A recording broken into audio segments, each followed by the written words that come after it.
Merci également à l'auditoire.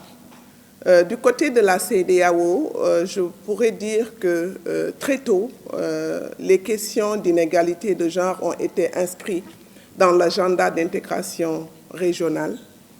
Déjà en 1999, lorsque la CEDEAO révisait son traité, l'article 63 était entièrement dédié à la femme, en ce qui concerne le développement de la femme.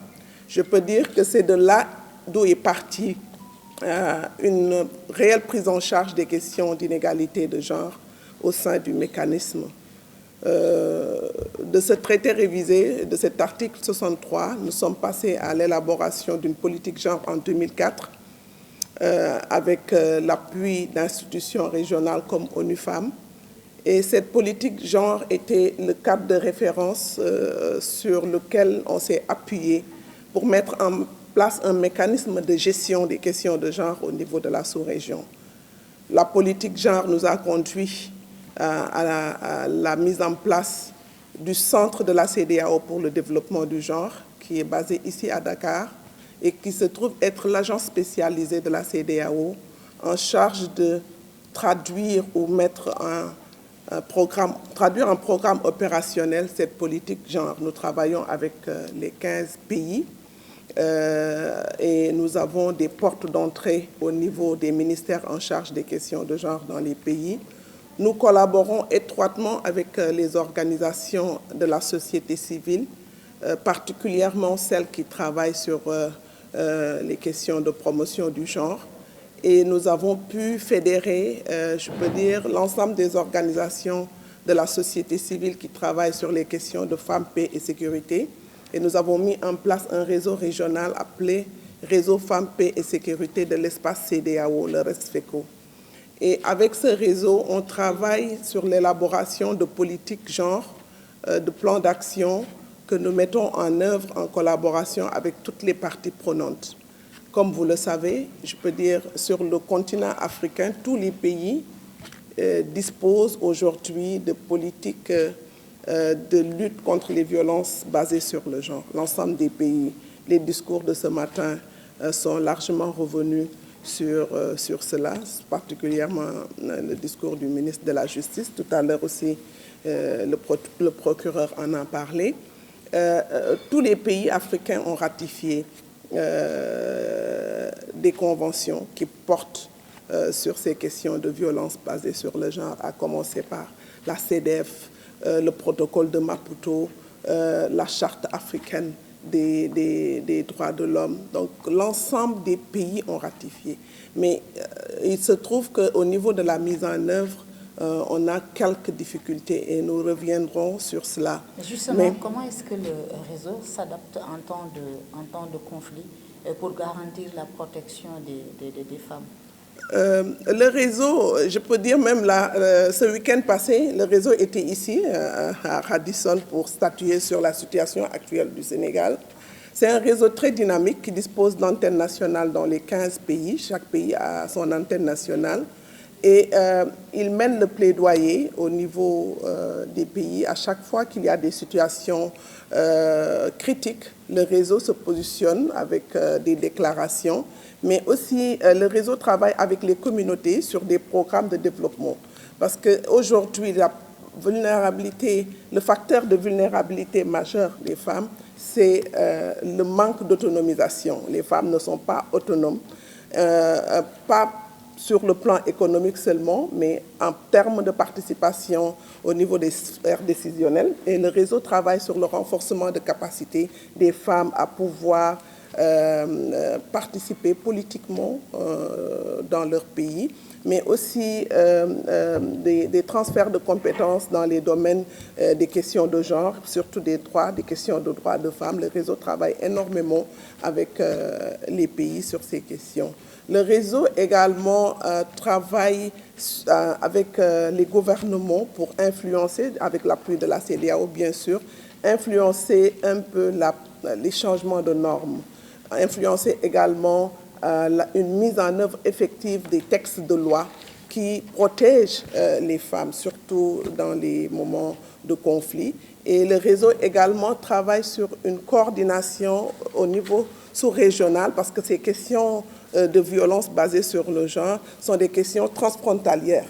Aujourd'hui, peut-être on parle de violence en zone de conflit, mais il y a d'autres formes de violence que subissent les femmes, comme les mutilations génitales féminines, les mariages d'enfants, etc., qui sont des questions transfrontalières. Aujourd'hui, si un pays comme le Sénégal a su mettre en place des dispositions pour protéger les jeunes filles avec l'âge du mariage qui est fixé à 18 ans, peut-être dans d'autres pays de la sous-région, ces lois-là n'existent pas. Donc, étant le caractère aussi, je peux dire, imbriqué que nous avons dans nos pays, peut amener certaines familles à se déplacer, à aller célébrer des mariages d'enfants dans d'autres communautés, aller pratiquer les mutilations génitales dans d'autres communautés. Donc, les formes de violence sont multiples et je pense que pour pouvoir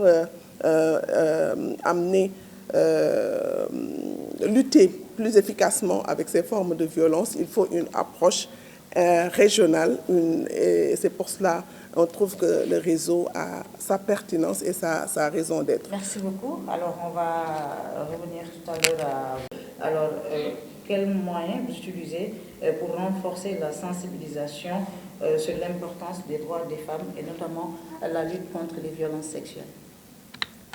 Merci beaucoup, Maïmouna, Madame Dour.